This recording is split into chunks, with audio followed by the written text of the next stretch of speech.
Good morning, everyone.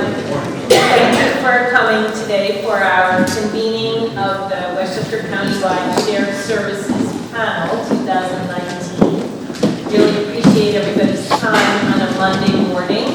This morning we're going to take you through what we have done so far in the effort to have a robust shared services process in Westchester County, as well as give you some examples of some of the things we've been working on, and finally talk about what's different for the next year and our plans going forward. But of course it is my, I'm Emily Salton, by the way, Deputy Director of Operations for Westchester County. But as always, it's my great pleasure first to introduce our County Executive, George Lavender.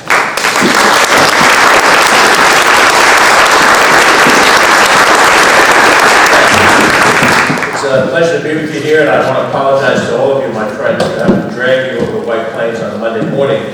But, you know, keeping with the way we're trying in this still relatively new administration, we want to have dialogue. I served, as you know, in municipal office before I came to the county as a legislator. And I was used to be irked by the sense that, you know, each level of government cared about its agenda and not necessarily cooperatively the other levels of government. People outside of government talk about these different levels of 5 or how many levels of government there are as if we were monolithic. You know, this is what government does, and they don't understand that that's how, from a business perspective, they see government. Whether the federal government, the state government, towns, cities at one level, villages, the county, all have different agendas. And what I hoped, and I hope that's still at least the effort we're making, is to work together as colleagues. Not necessarily because we hold different titles and different responsibilities, but because we're in the same basic business of serving the same basic people. And that what they put forward in services involves us at sometimes coordinating what we do, and sometimes combining what we do, and sometimes respecting that there are two different entities that have different ways of resolving an issue. Most people don't realize when the municipal government picks up their garbage or recyclables at the front door that there's a county role in taking it from a transfer station to Charles Point or Merck or whatever. And many times when people see a problem in a county facility, a county park, a sewer treatment plant, maybe not there's any problem with sewer treatment plants, but they immediately go to town hall, they immediately go to village hall, they go to city hall, and they complain to Noah Bramson, they complain to Andre Rainey or Tom Roach, when in fact it's not their responsibility. So the willingness to work together to try to work with these things obviously is important, and I hope that's been the way those of us in this group that represent county government have been, to the best of our ability, interacting with those of you that represent local governments. I have a responsibility off the bat to make sure I recognize people. First, I'd like all of our commissioners from the county government to please stand up. That'll make it easier for me to see who's here. If you're a county commissioner, please stand up.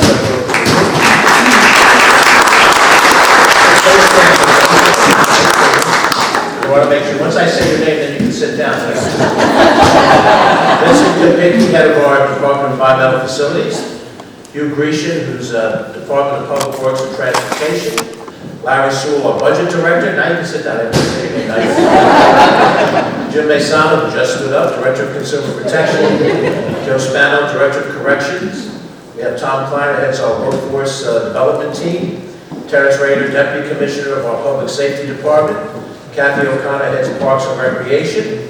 Kevin represents our DSS department for many years. Norma Drummond, last name. Kevin McGuire, Norma Drummond, our Director of Planning. Robbie Schlapp, Office for Women. Michael Worth, Community Mental Health. And Marguerite Bird, our IT department. So thank you all for your services.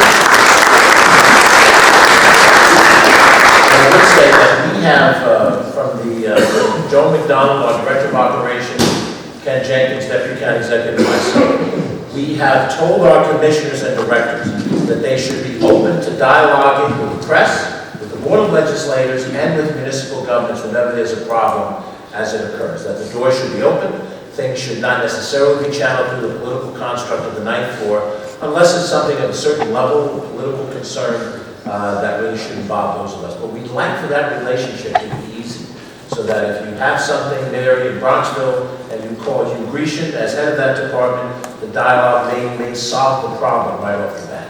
That Barbara, you feel comfortable in North Castle with your colleagues being able to work with the public safety department in the county, and that it would work with North Castle in a cooperative fashion. Hopefully that's the case. If it isn't, I see Fritz Palanca every Saturday morning at the Bagel Emporium in Westchester. And Fritz will put his arm around me and says, I'm just talking a good game here, but you really haven't. The intent is there. We have a number of chief elected officials who are here from the different municipalities. This is hard to do, but let's see how well I can do as I scan the crowd. Greg Luisi, the mayor of the village of Tuckahoe, is with us. Chris Burdick, supervisor of the town of Bedford. I see Bob McDonald, village mayor from Dobbs Ferry. Gary Zuckerman, who is the supervisor of Bryan Town. Gina Kucinich, who's the mayor of the village of Mount Kisco. My eyesight starts to dwindle as I go another row back. Let's see, am I looking at, I don't see much beyond Michael Worth. So let's see, who am I missing? But I do see Fritz Palanca, who's sitting off to the side, mayor of Portchester. I'll come back and catch you if I missed you. Noel Branson, mayor of Rochelle, is with us. Kevin Hansen, head of supervisor of the town of Pound Ridge. The aforementioned Mary Marvin, who's mayor of the village of Bronxville. Tom Roach, mayor of the city of White Plains, our host city in all occasions. Nancy Seligson, town supervisor of the Mamaroneck Town, is with us. Again, I'm starting to get to the outer edge of my vision. Nancy, I see Nancy, the mayor of the village of Ardsley. William, whom I missed? Please stand if I missed you. Warren Lucas. Oh, our new mayor of Pelham, Chance Mullen, is with us. Have I missed any of our chief electeds? Oh, Lanny Gilbert from town of Yorktown. And Warren Lucas. Who else have I missed? Warren Lucas. I'm sorry? Oh, Carl Fergenzi, supervisor of the town of Mount Pleasant. And who's he sitting next to me? I can't see. Bobby Williams, mayor of the village of Elmsford.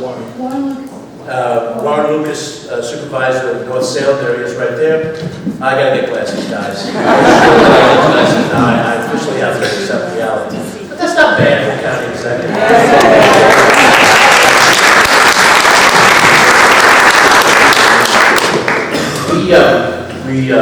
We understand that the state has given us an opportunity through their program on shared services to provide some resources to the county and to the towns, villages, and cities to help us find ways to share resources. I have to tell you that some of the mindset in Albany, because I served there as a state legislator, when you come out of New York City, you do not particularly understand nor do you respect what local governments look like and school districts look like when you get outside of New York City. They have one big statewide sized city government, and they have one big statewide sized school district. And when you start telling them that Bobby runs a village in Elmsford that's this large, and Mike Spano has a city of Yonkers that's this large, and Lawrencetown is this size, and Tony Calavita has a town of this size, they don't get anything. When I talk to my colleagues who I serve with from Brooklyn and so forth, they say things like, just merge it all together. Just make it all squish together. And what I know, that is not what the people in Westchester want. If the day comes where Nancy and Bob and Nikki Armacost decide that they're going to merge some river towns, they'll decide to do that on their terms, if the voters of those communities want to do that. But absent that, the way we see it, is how do we find ways for you to either share services through the county or yourself without the county involved in it to find efficiencies and real efficiencies, things where you really see a cost benefit. I don't want anybody to exert effort for show. This is not about announcing in a press release that we've saved $30 because we managed to convoy press. It has to make sense to you in terms of the way you operate your community. There are plenty of those kind of things that exist already. We've been joined by the mayor of Rice City, Josh Cohen, who's with us. Josh? And it's impossible for me. I think Damia, is that Damia Harris? Yes. Someone's going to have to feed me other names because I think Shirlita Ambler's back there. Is she our Commissioner of Public Health? Yes. Just to make sure that all of our commissioners and our chief elected officials are recognized as they've attended here in the room. But there are plenty of examples of shared services that are going on right now. Ossining Village and Ossining Town have various relationships between them. Portchester Village and Rybrook Village have certain shared services. Tuckahoe Village and the town of Eastchester have certain cooperative things that they've done together. And Mamaroneck Town and Washington Village have done a lot of things on a cooperative basis, and some of them include the village of Mamaroneck. But in each one of these cases, They're homegrown decisions made on the basis of what makes sense and frankly, what's politically viable. The kinds of things that you can share, that you think that you can work through. The same is true, I'm sure, of school districts.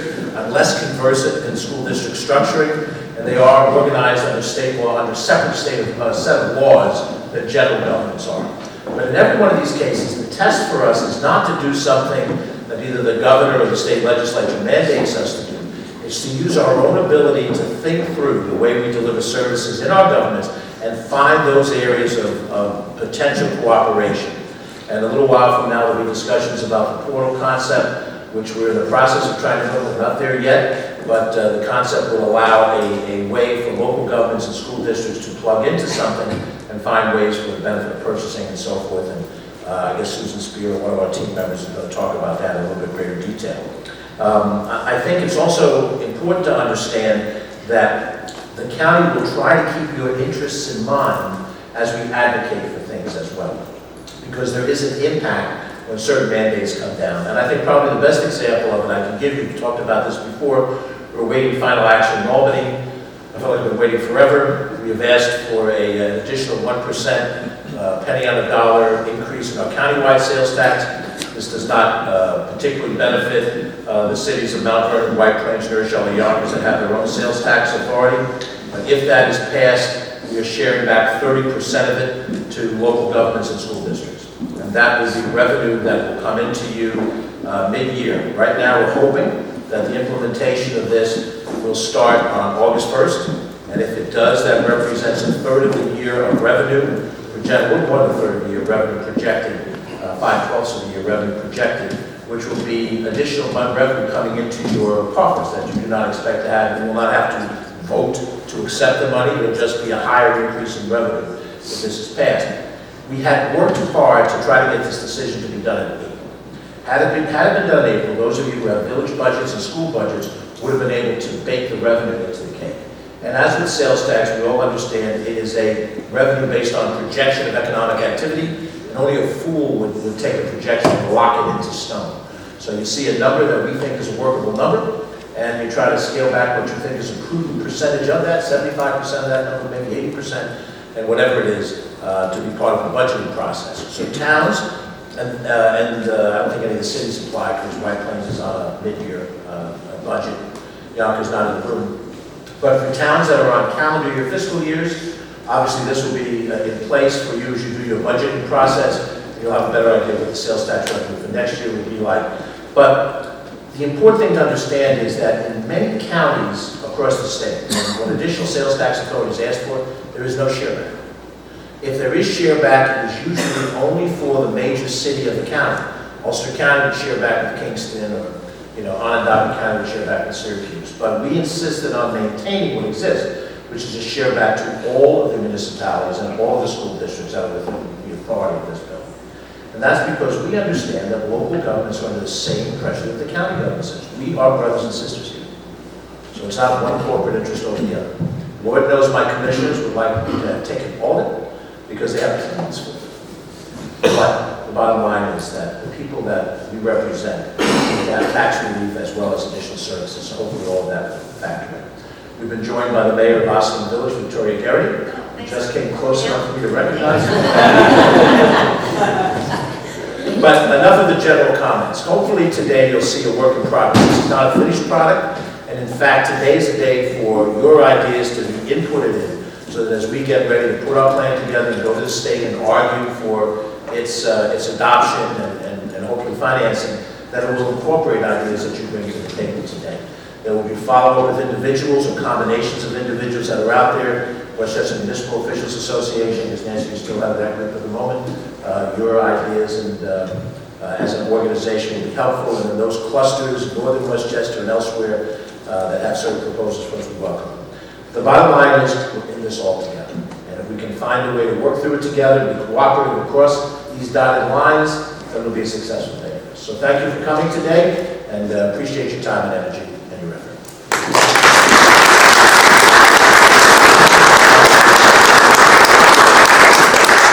Morning again, everyone. I'm Emily Saltzman, Deputy Director of Operations for the county. I'd also like to recognize our Deputy County Executive, Ken Jenkins.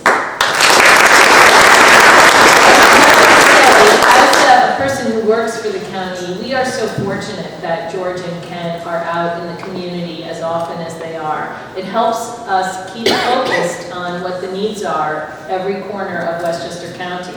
George and Ken are out pretty much 24/7, and that enables all of us to do our jobs mindful of the unique concerns and needs of every single municipality. So I really want to thank them. It helps us be better at our job. This morning we're going to take you through where we are. Many of you participated last year in our countywide shared services program. For anybody who's new here today, welcome and thank you so much again for joining us on a Monday morning. So, in 2018, what we decided to do was utilize experienced consultants to help us get through this process. We worked with Dr. Jim Malatras from the Rockefeller Institute of Government and Gerald Benjamin from the Benjamin Center at SUNY New Paltz. Hattie Dwyer, who's an experienced municipal official who's here somewhere, also helped us with that. They did a deep dive into each municipality with a survey and follow-up interviews to find out what might be some areas where municipalities would be interested in looking to share services to reduce costs. After that, in taking all the information, they developed a plan, and we had our public hearings as required by the legislation that the governor established this whole system, and came up with a final plan that had 8 recommendations. So I wanted to give you an update on where we are with some of those things. Certainly, the biggest opportunity for us is the shared services portal. We've been working closely with our IT department as well as Suffolk County, which is a year ahead of us in this process, and has a shared services portal called Suffolk Shares, I believe, if you want to check it out. They've been working very hard to get the municipalities and school districts to utilize this marketplace type of portal, and they're working hard to continue to make it be the first stop that many municipalities and school districts make when they're looking to obtain goods and services. There's also an opportunity for municipalities who have equipment that they don't use every single minute of every day to see if it's a better fit to share it with another municipality or school district as opposed to using it only on their own. We are close to awarding the bid through that RFP, and Marguerite Byrne is going to talk a little bit more about what went into our RFP for the shared services portal. We've also talked about doing some shared services purchasing prior to the establishment of the portal, and for the first time, led by our Westchester County Chief Procurement Officer, James Ferrara, we had a tri-county police vehicle purchase agreement. This enabled the savings of over $1 million, and was the first time that we know that 3 counties, Westchester, Nassau, and Suffolk, joined together to get better pricing for police vehicles. So we're very excited about that and feel like there's a great deal of opportunity to work with other counties as well in this area. We know that there is already a great deal of sharing of services through our IT department, and one of the things that we are exploring is how we can do that for the municipalities and save additional money by creating a possible county-wide scanning operation of documents. In other counties, there has been a county clerk oftentimes who has digitized most of the records for both the county and the municipalities in that county. And that can really be not just a savings of dollars, but just as importantly, as you know, especially here in Westchester, where space can be tight, a sharing of space. The opportunity to digitize records means less paper, and that can be very, very helpful for many of us as well. We're also looking to work with you to see if there's an opportunity for municipalities to piggyback on our GIS contracts. We have, those can be expensive, but if we do them in a shared services way, it may make sense for municipalities to participate. We are also continuing to try to help with contracts that you all can take advantage of that our IT department is the main contractor for, and I know that we have a lot of that ongoing as well. Another area that we have found a lot of interest in is our Shared School Resource Officer program. This is a program in which a person who is trained and an employee of our Westchester County Department of Public Safety works in a school district during the school year as a school resource officer. And that's a person who is designed to establish relationships in the school district, make everybody feel safe. And then those officers, when they're not in the schools, are working in our county parks in the summer months, which is our busy time. So that we have IMAs with 9 towns, primarily in northern Westchester, and that's a very, very good program. Next slide. So in 2020, we have more to come. We're going to continue in this process. Some of the things that we're looking to do are continue the conversations to see if we can share more services in the area of emergency response and law enforcement. The opportunity also for sharing of facilities, communications tools, etc. We're also looking to help all of you, and many, many municipalities, I know certainly my home municipality of the town of Mamaroneck have done a great deal of work in the area of energy efficiency. And we're working with the New York Power Authority to continue to try to find ways to make it easy for municipalities to save money. We've also started a conversation about the possibility of working with Medical as a county health consortium. We don't have to tell you what a big burden healthcare costs are for your current employees and your retirees. And so we're looking to see if there's a way by coming together we can help reduce some of those costs.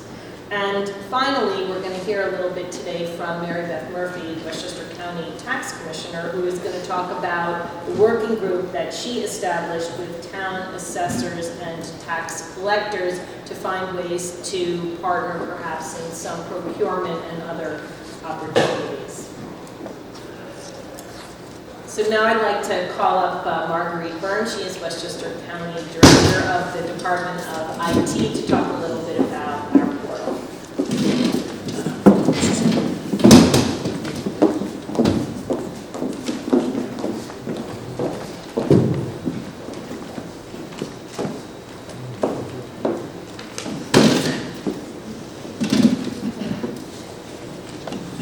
Good morning, everyone. Good morning.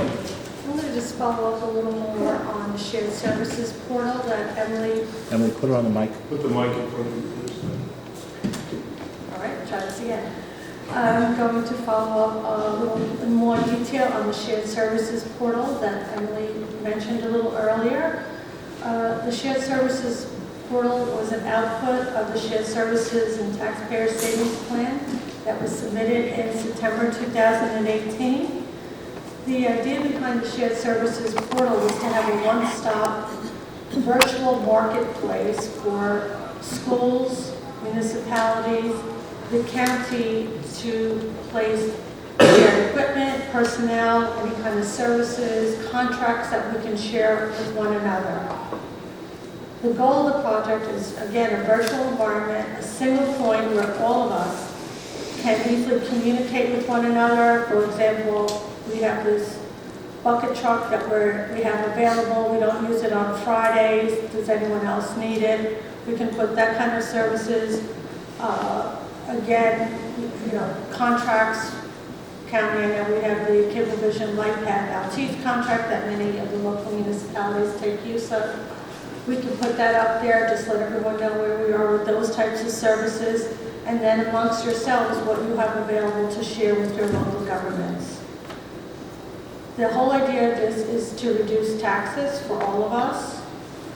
Another key function will be for each of us to list our cost savings. So if you were able to make use of a contract, you could say, if I purchase this on the open market, I would have paid X dollars. By using a shared services contract, I'm able to save this amount of money. That will be everyone will be able to use to receive your state matching grants. Again, as Emily mentioned, we use the Suffolk Shares website, which is made live about a year ago. And we're going to leverage them. We've sat with them, we've met with them to find out what their lessons learned, what they did right, what they would have done better had they started all over again. So we're using all that information, and we put together an RFP that we put out on the street in March. We received our responses in April. We've met with the vendors. We have interviewed them, and we're getting ready to award the contract in the very near future. The evaluation team is comprised of the county executive's office, Susan, Spear, and Emily, our purchasing agent, Jim Ferrara, and IT. We are going to work with each of you once the contract is awarded to find out what types of information you would like to see up on the portal and what type of information you want to submit. The portal will only work if all of us work together, and we know from the IT point of view, it's only going to work if we make it user-friendly. So we look forward to working with all of you to get this out, hopefully before the end of this year, and make use of it and start saving taxpayer dollars. Thank you.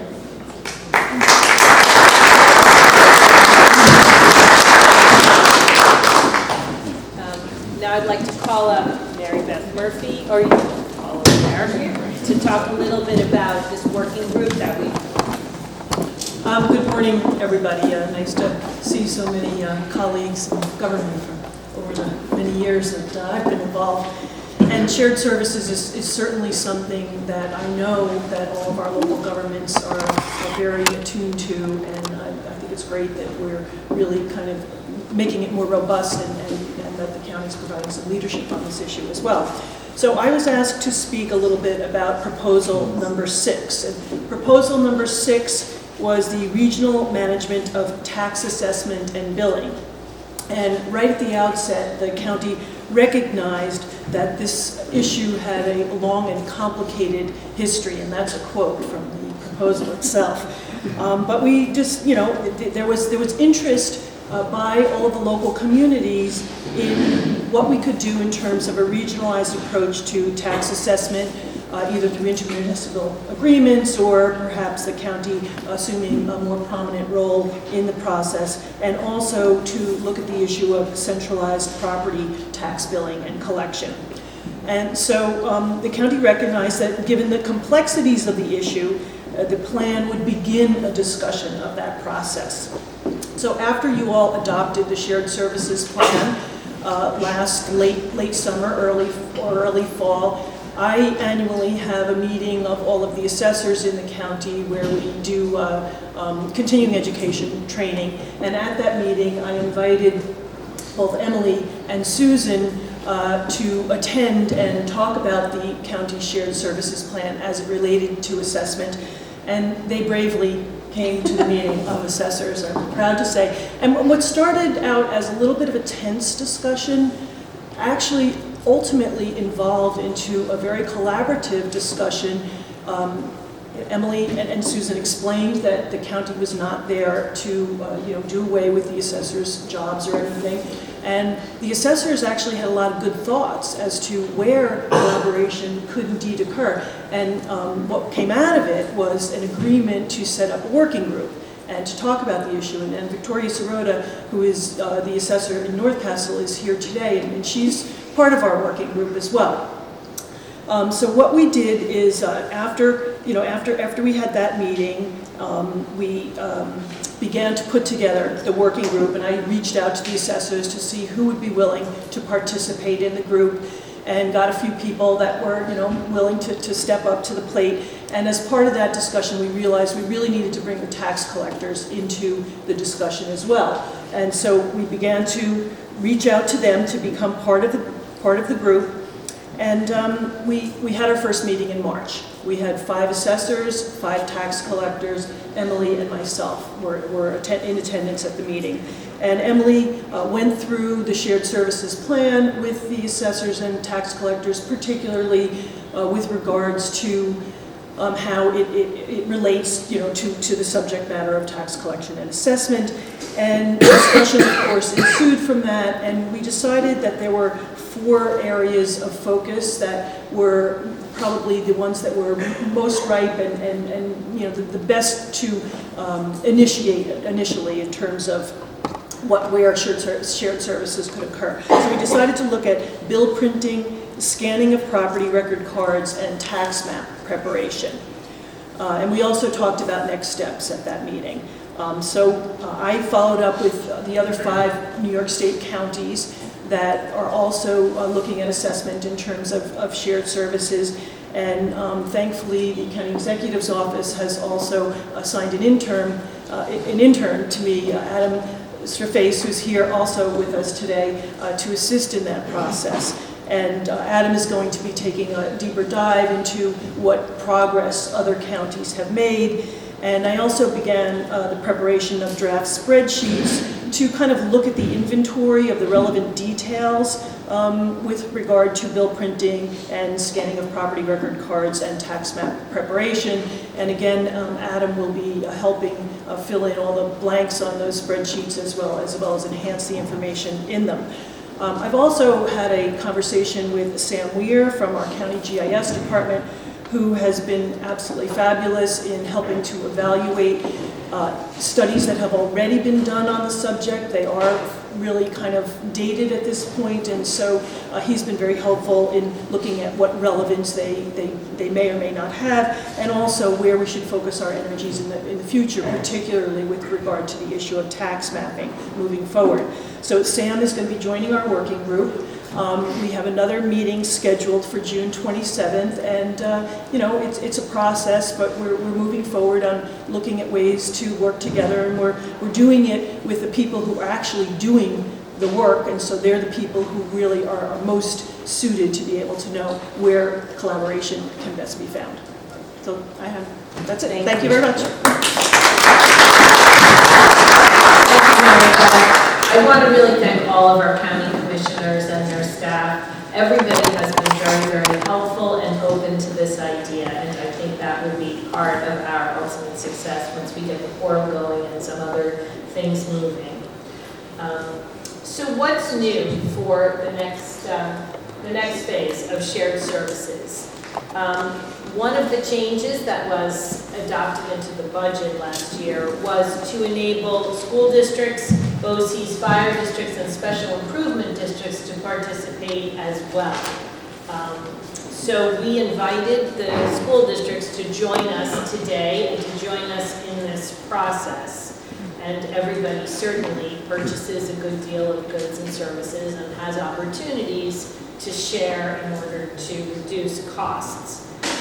What we're going to do is just make it very easy, especially with the portal, for people to opt into the plan and be a member of the shared services panel, as well as opt into some of the purchasing and other service sharing opportunities that we feel exist. And we really are hoping that the school districts will also come up with some ideas that may be helpful for us to offer to all of the municipalities. The state also changed it so that it's a little bit more of a flexible schedule in terms of the requirements. They had certain dates that you had to have the hearings by, etc. We still do have to have 3 public hearings before the plan is voted on and adopted by the Shared Services Countywide Panel, but we have some flexibility and we will be setting those up shortly. And Susan Spear is going to talk about that as well.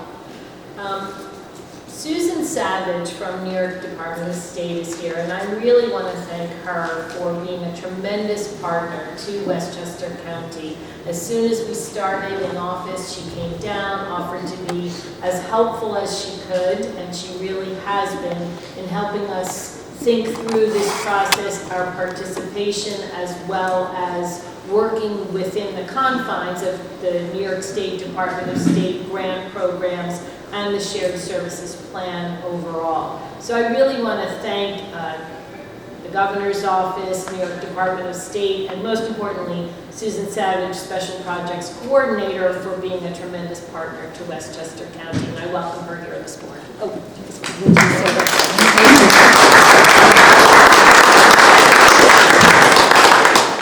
Thank you.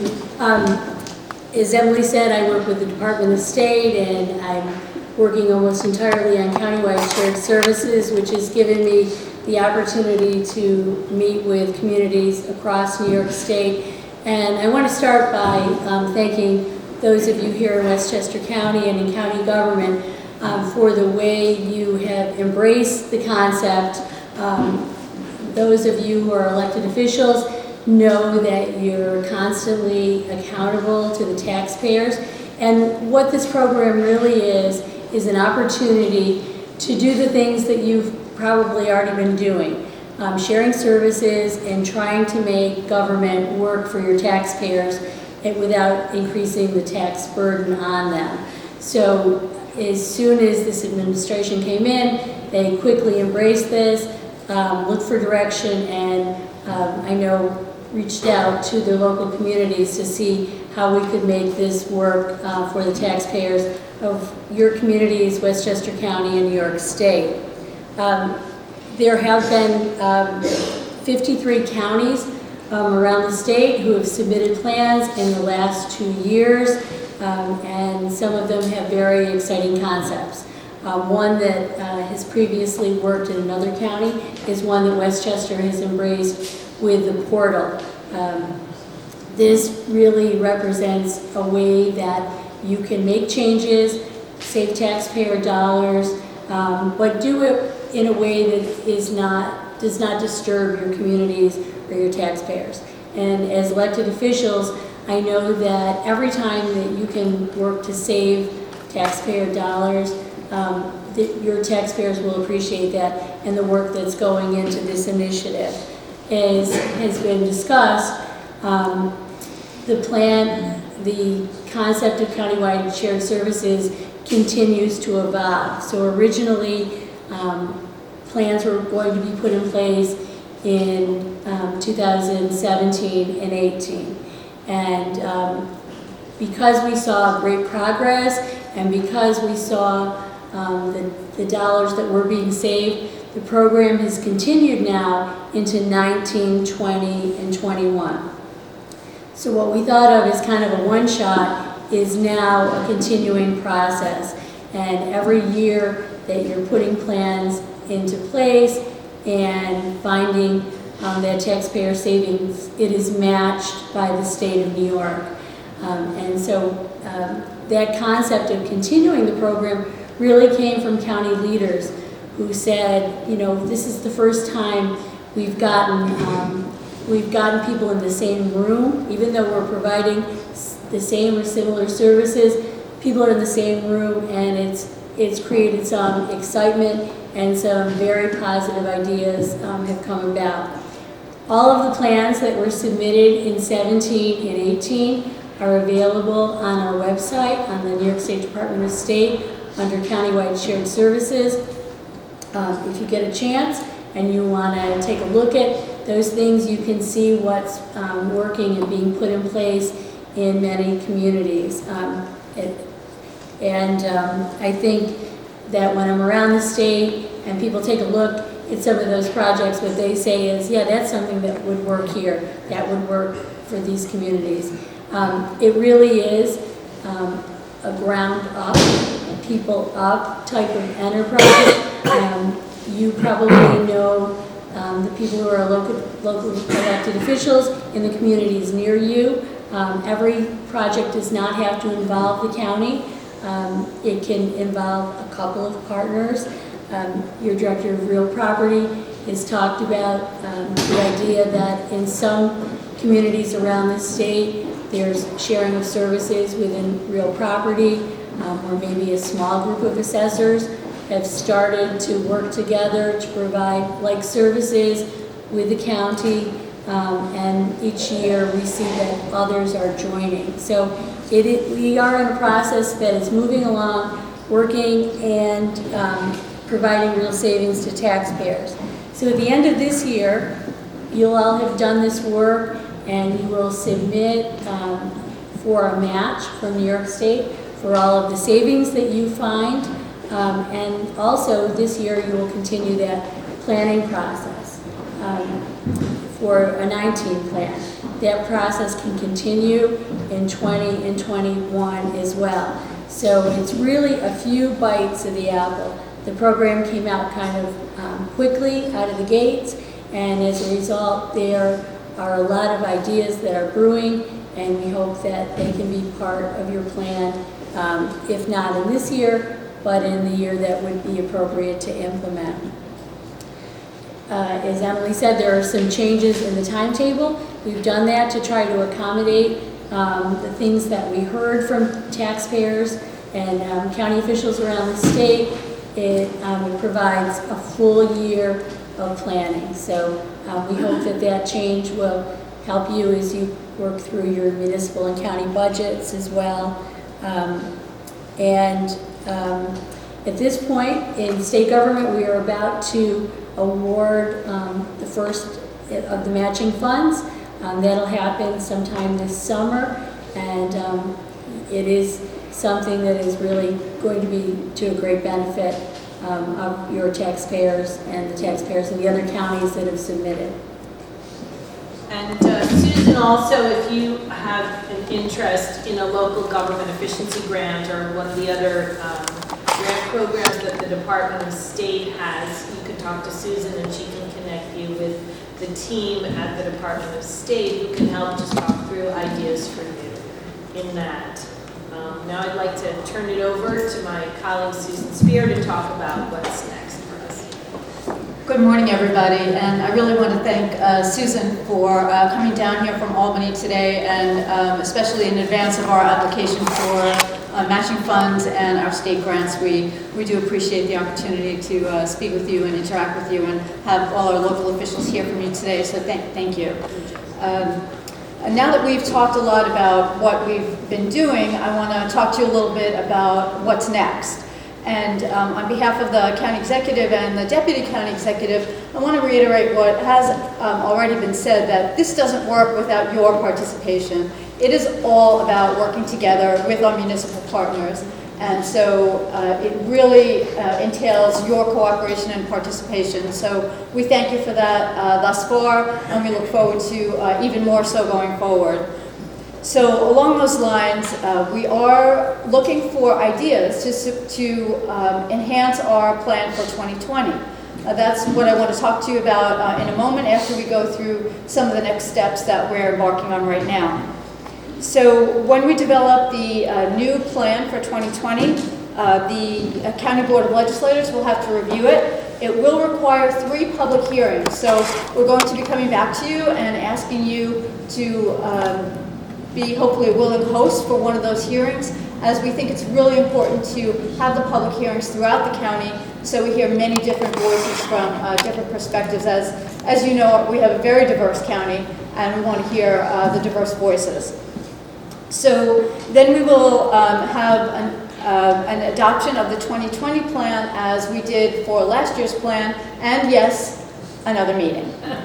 So once we have that plan adopted, we will submit it to the state for review.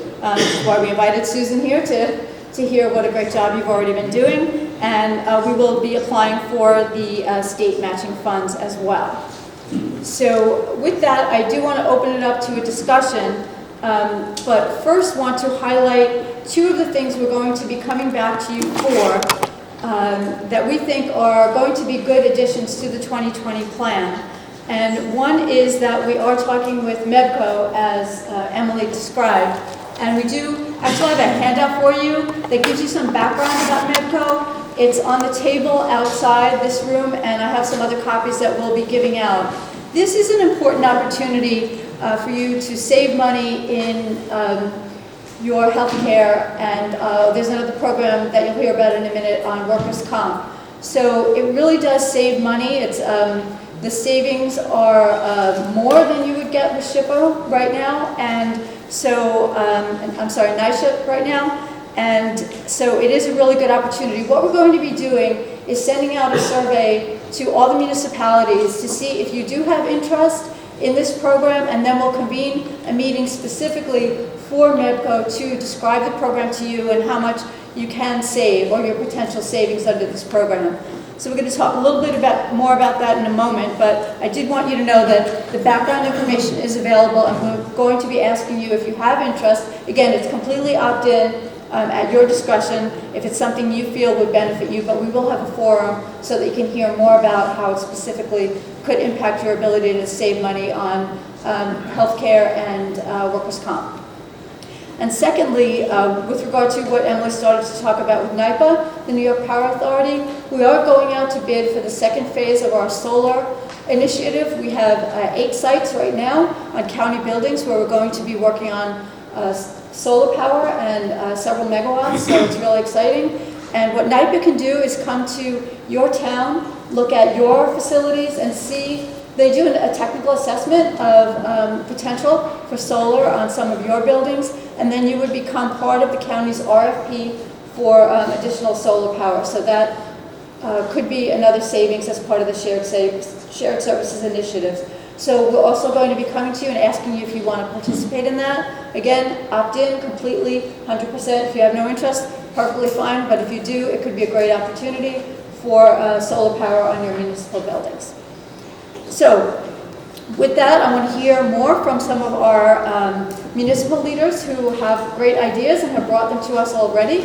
And we're going to start with Chris Burdick, who is a supervisor from Bedford, and a bit about his presentation on communications. Over here. Okay, thank you.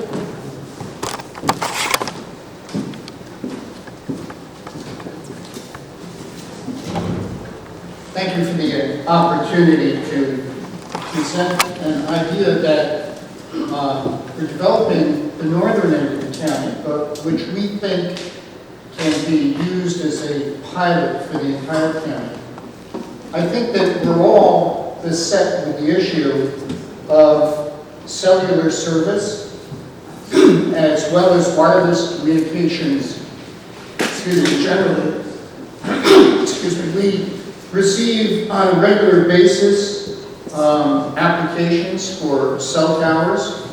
We're also keenly interested in making sure that our emergency responders, both at the county level as well as at our local level, have the communication facilities that they need. In my town, like so many of yours, we have cell tower applications, but we also have a county facility that's extremely important to the northern end of the county. And so it became very apparent that approaching this on a shared service basis, on a coordinated basis, made a whole lot of sense. And not only among the municipalities, but also other players in it, be it the MTA, the NYSID, and all of the other players that are so involved in providing cellular and wireless communications.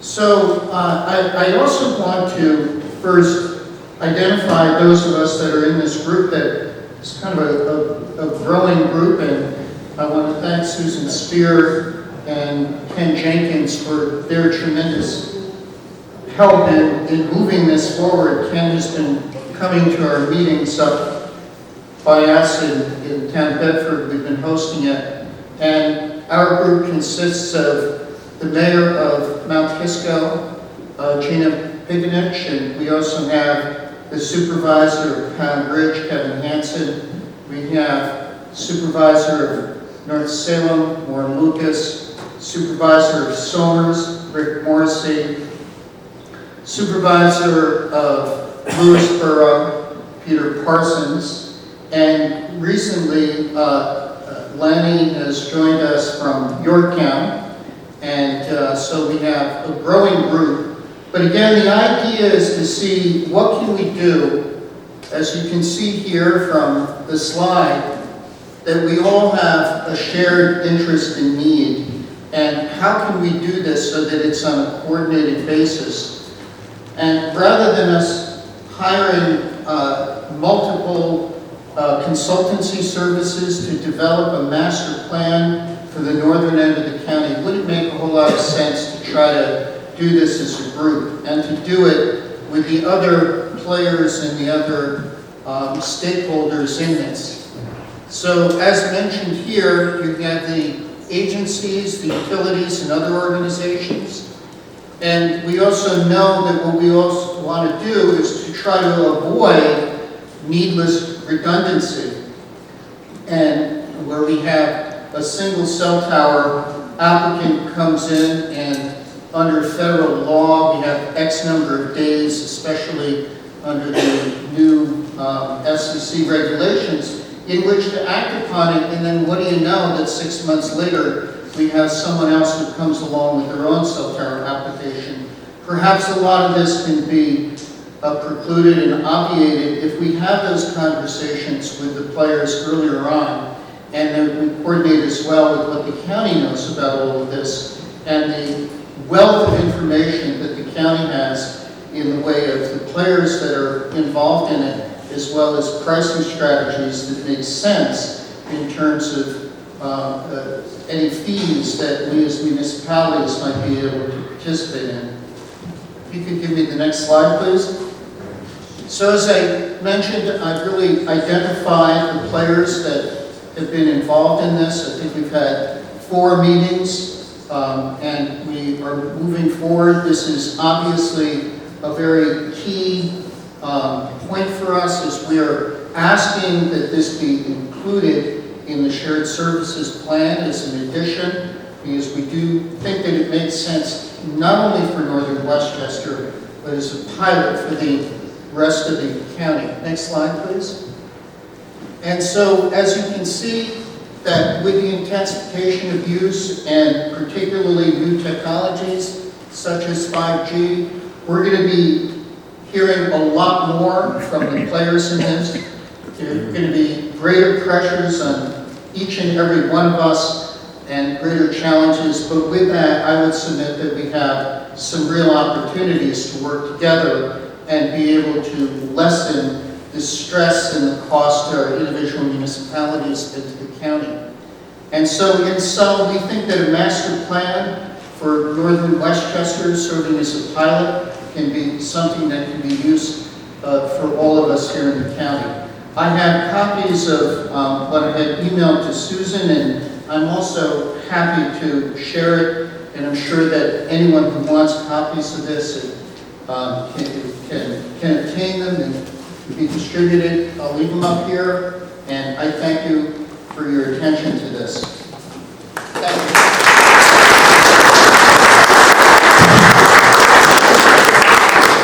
Thank you, Supervisor Burdick. It's certainly a great opportunity, and the county looks forward to working with you to make it happen.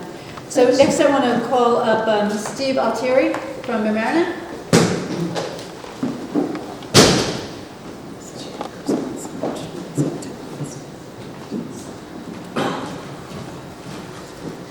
Thank you, Susan. I don't have any slides. What I wanted to talk to you about very quickly, with the legislative session about to end June 19th, there is a piece of legislation before the Senate and the Assembly regarding workers' compensation insurance. Most of you know that workers' compensation insurance is a growing expense. As medical costs go up, so do medical insurance premiums. I wear a second hat, being the executive of the chairman of the board of PERMA, which represents about 600 municipalities throughout New York State. And for many years, PERMA has written what is called a large deductible program. For larger organizations, such as counties, school districts, even some smaller organizations, the ability to self-insure a portion of your workers' compensation insurance and carry excess insurance in a self-insured pool or some similar arrangement can save lots and lots of money. This exists right now in Madison County, Steuben County, Essex County. The The Workers' Comp Board about 3 years ago said, no, you can't do this. Well, we did the research, could find nothing in the statute that prohibited a pool. Certainly one option is Article 5G in the General Municipal Law for shared services. The long and the short of it was, we made the decision with the endorsement of the New York State Association of Counties and the State School Boards Association that we should pursue legislation to once and for all resolve this matter. So before the legislature now is Assembly Bill 1952 and Senate Bill 4690. This bill would allow self-insured pools and individual municipalities to write large deductible workers' compensation programs. And as I said, this can be a huge savings for municipalities, and we've seen examples of it. As Susan mentioned earlier, this is a discussion that we're going to pursue, but the reason for talking to you all now is that the state legislature will go out of session very soon, and there is a rather concerted effort for them to adopt this legislation to allow municipalities to pursue this. And so I hope you will talk to your legislators in your districts. If you need more information, please give me a call. We've got lots of information that we can email to you. Warren? What's the idea of the savings? You know, the idea of the savings? Well, I can. At the county level, if we were to do this as a county consortium, in Steuben County, which obviously costs are a lot lower up in Steuben, the savings was in 2019 was just over $2 million. So these are big numbers. This is something that we should seriously consider. As I say, there are two major self-insured pools in New York State. There is PERMA, and then there is what's called the New York State Comp Alliance, which is a function of right risk management. So there are opportunities here for us to save a lot of money, and I think in Westchester County the numbers could be significant. Thank you. Thank you.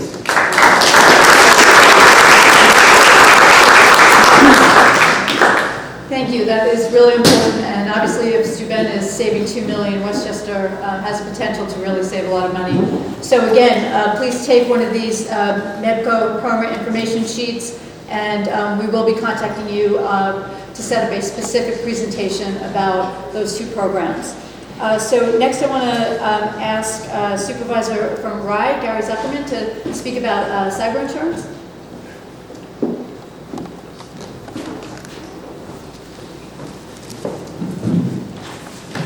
Thank you, Susan. Actually, I didn't know I was going to speak here today. I just wrote an email last night to the county executive, and here I am. We work fast. Efficient government.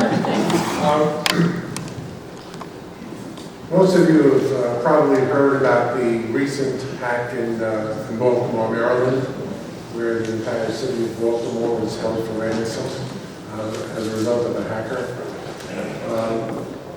The town of Rye had a short presentation from an insurance representative talking about cyber insurance about a month or so ago. The question is, for us, what would happen if a hacker took control of our website and all its channels for payment and reservations, etc.? What would happen if a hacker embedded malware that got transferred to other governments, vendors, and residents? What would happen if a hacker took down the town's entire tax collection system? And also, where would funds come from to pay for legal and forensic audits if the government, which was subject to a hack, also became subject to a state or federal inquiry as to the maintenance of its cyber systems? All of this costs a lot of money, obviously, and is in addition to the measures that we all need to take through our IT providers to prevent the hacks in the first place. We all know that hacks happen. I remember a couple of years ago, there was a small dam in Rybrook called the Bowman Avenue Dam that was actually hacked by Iranian terrorists. We subsequently found out that they intended to hack another Bowman Dam somewhere in Colorado, which was a major facility as opposed to a very small facility in Rockland. But this happens, and we asked what the premium cost would be for such insurance that would pay for the ransom and any other associated costs of audits, etc. And the cost of the town would be approximately $30,000 a year. And the town of Rye's budget, much smaller than most of yours, is $3 million a year. So for 10% of our budget, we did not think that it was appropriate to engage those services. However, on a countywide basis for the county, for every single municipality, every single school district, this is a service I think that can be shared and looked into and probably provide a major service for all of us and hopefully a much reduced cost than an individual municipality or school district could do on its own. So, thank you. Thank you. Thank you so much.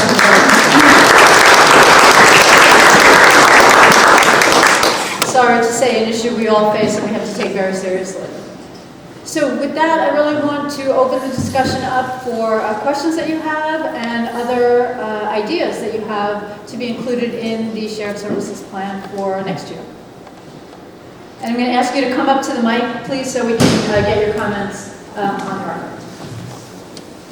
Supervisor Gilbert. I just have a quick question. In what types of programs are we getting matching funds from the state for this year?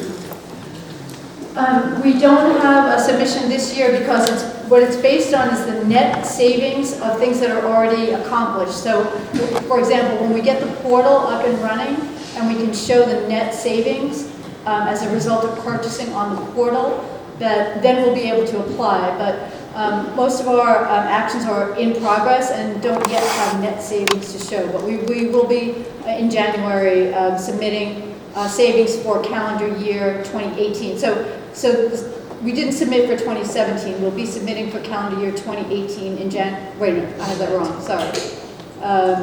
You know what I mean. 2020 will submit for 2019, Right. the savings that we have for 2019. So if there are new programs, things that you did in 2019 with the county, with the neighboring municipality that you did not do in the year before, then let us know, and that will be part of our submission.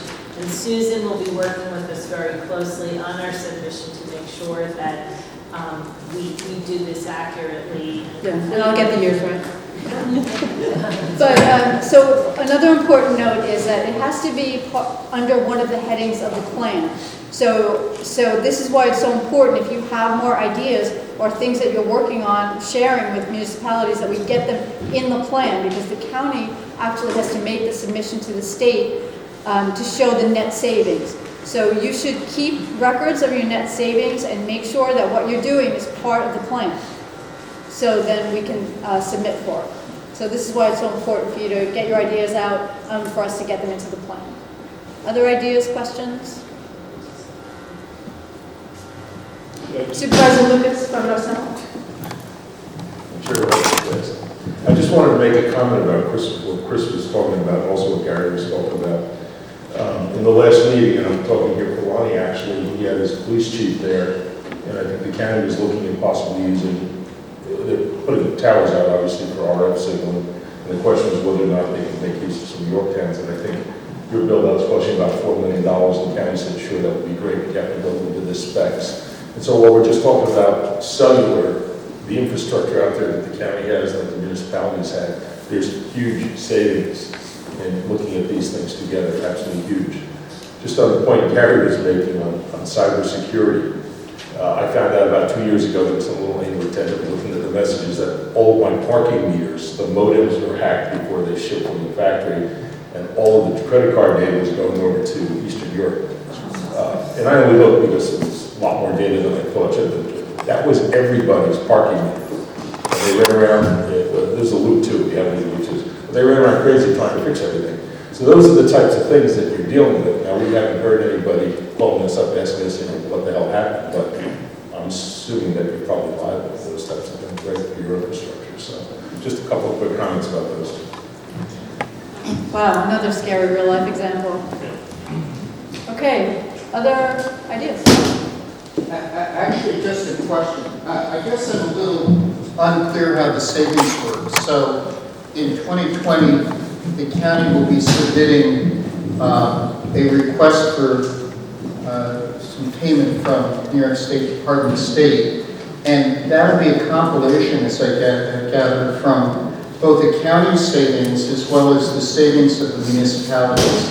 And so how does that work? Does it flow to the county and then it flows back to municipalities? If you could just expand on that. Sure, that's the most often asked question around the state. So what will happen is that the county will put in an application for the match. So later this year, there will be a pre-filled form that we send back to have all of last year's, of the projects that you've already submitted.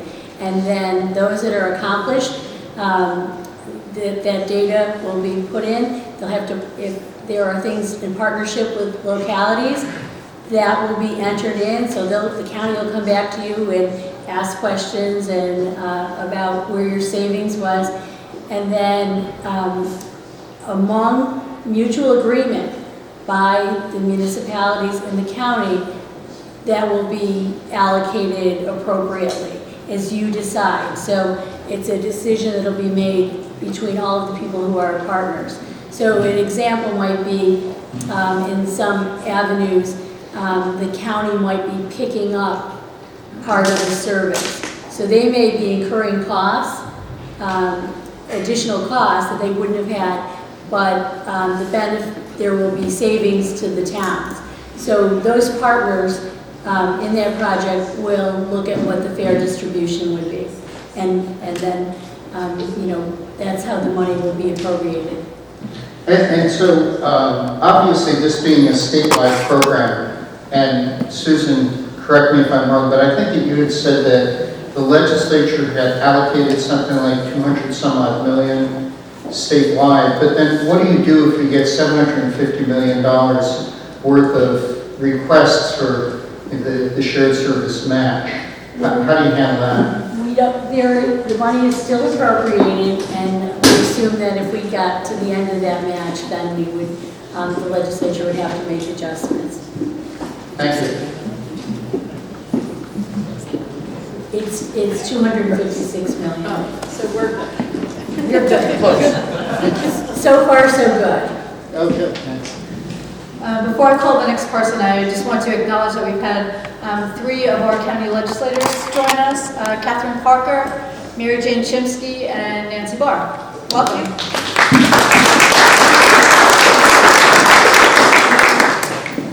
Okay, who else has an idea or question?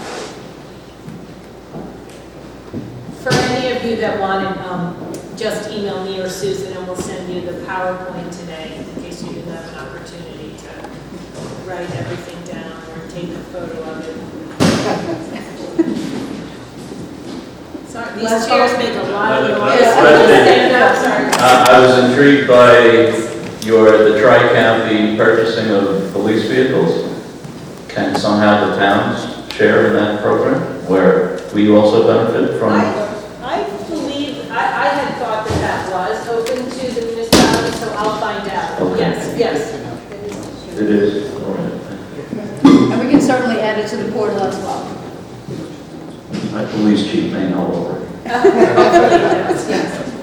And that was a great example of people initially saying, there's not that much money to be saved. There's very little markup on those. But we really were able, by bringing the 3 counties together, to get a significant savings. So I think in every one of these instances, it's really worth starting the conversation of exploring it. And hopefully, as we've said many times, the portal will enable us to do that. And maybe even provide some revenue for those of you who have equipment that you don't use all the time. Great. Last call? Yes? Okay. Supervisor Parsons? No, it's Hanson. Sorry. I don't speak like Peter. Yes. I think I'm real quick, I'm not Peter. Hey, my question, Then my question real quick is, you talk about sharing the services between all the towns, municipalities, and, you know, and the county. Where's the state in this? And specifically, where's the state DOT in this? Because a lot of us just have highway departments and we do much sharing anyway among ourselves, particularly in northern Westchester. But why can't we share with the state? Well, that isn't provided for in the law, and we understand that that can be a concern. I think shared services right now is a jumping off point.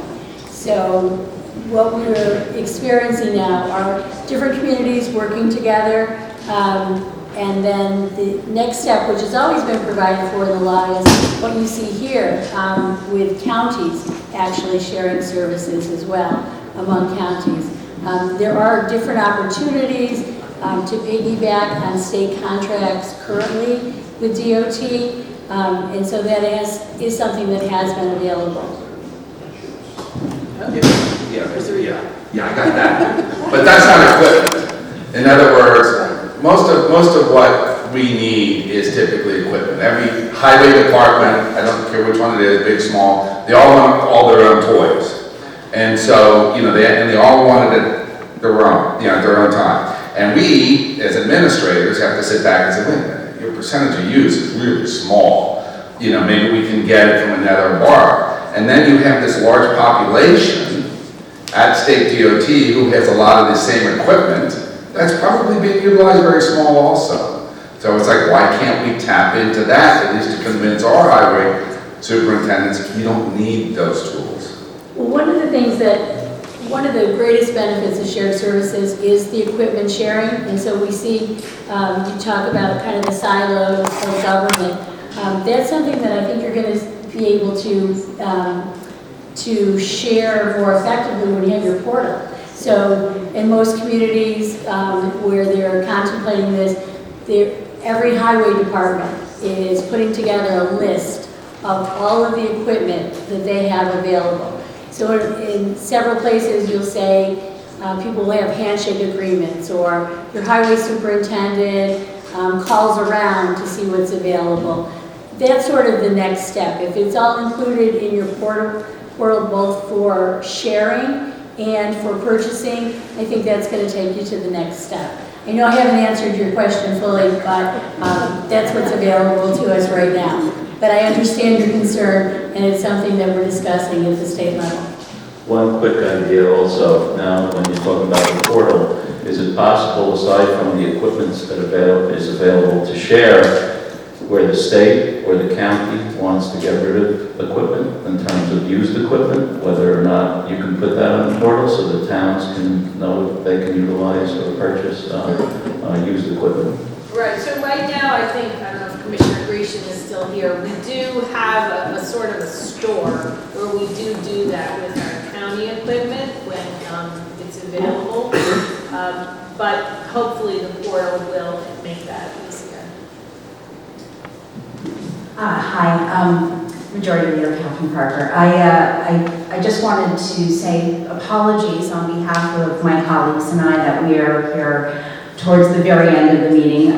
As I think many people in this room know, Mondays are our committee meetings, and we had business that we had to attend to before we came, but we got here through carpool, by the way, which is why we all walked in together. I'm asking the question on behalf of, listen, in my area there's been a lot of talk about a shared sewer authority. I know we've had some discussion, and I apologize if this was discussed earlier, but I did want to say that for many municipalities, I think they look at that as something they would love to see from Westchester County. And I just wanted to know if it was addressed already or if it's going to be in this year's shared services plan. So we should probably have a conversation. I know Commissioner Kopicki was here earlier. It is something that we've talked about a lot, and it's definitely an area of significant spending for the municipality, so potential future savings, but definitely a little trickier than sharing a cherry picker. So we'll convene a meeting with Commissioner Kopicki to discuss it. And I want to apologize to our county legislators for scheduling something at the same time as their board meeting. It was just a function of time and availability, but do want to say that the Board of Legislators has been extremely supportive and a tremendous partner for us in this effort. Thank you. And if I could also add that when you do meet, we have resources and grants within the New York State Department of State for those purposes, and so we'd like to be part of the conversation as well. Going once, twice? Okay, thank you. You'll hear from us. Thank you.